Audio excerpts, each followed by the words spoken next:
Today we're getting into something fundamental in art, form. That's right. It sounds simple, but it's how artists really play with our eyes, creating that sense of three dimensions. Exactly. We've looked at art education stuff, museum guides, even some art theory to figure out how they create this illusion, sometimes even on a totally flat surface. Mm-hmm.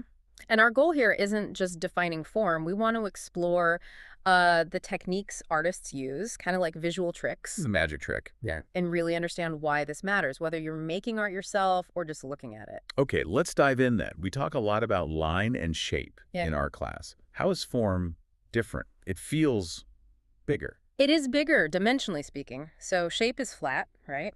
Length and width. Think of a square on paper. Got it. 2 dimensions. Form adds the third dimension, depth. So it's not just a square, it's a cube. It has volume, it takes up actual space. Oh, okay. And here's where it gets interesting. Form can be actual or it can be implied. Actual form. That seems straightforward, like a sculpture, something I could physically touch and walk around. Precisely. A sculpture, pottery, even something everyday like this water bottle. It's physically 3D. Right. But implied form, Yeah. that's the illusion part you mentioned, making something look 3D when it isn't. Exactly. That's the artist's skill on display. Creating the feeling of three dimensions on a totally flat, two-dimensional surface. You know, like a painting or a photograph. How do they even do that? It sounds incredibly complex. Well, they have a toolkit of techniques. The big one is value using lightness and darkness. Shading, basically. Shading, highlights, shadows, yeah.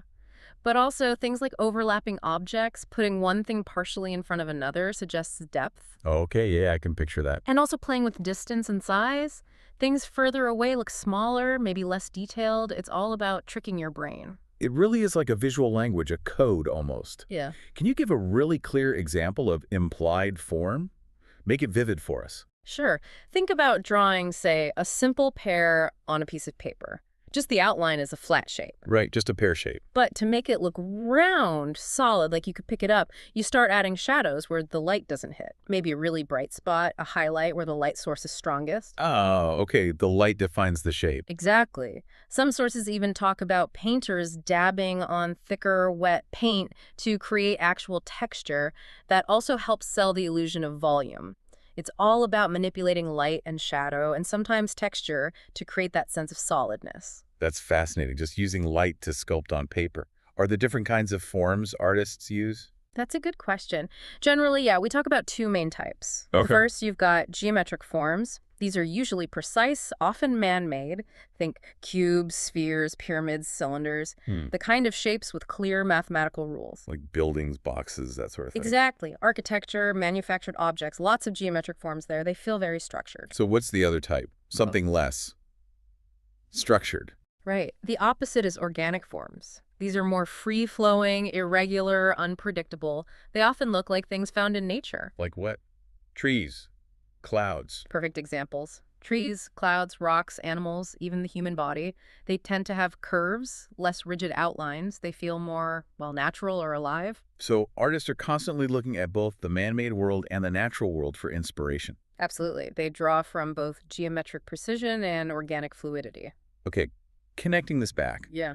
Why is understanding all this about form actually important? Beyond just, art appreciation.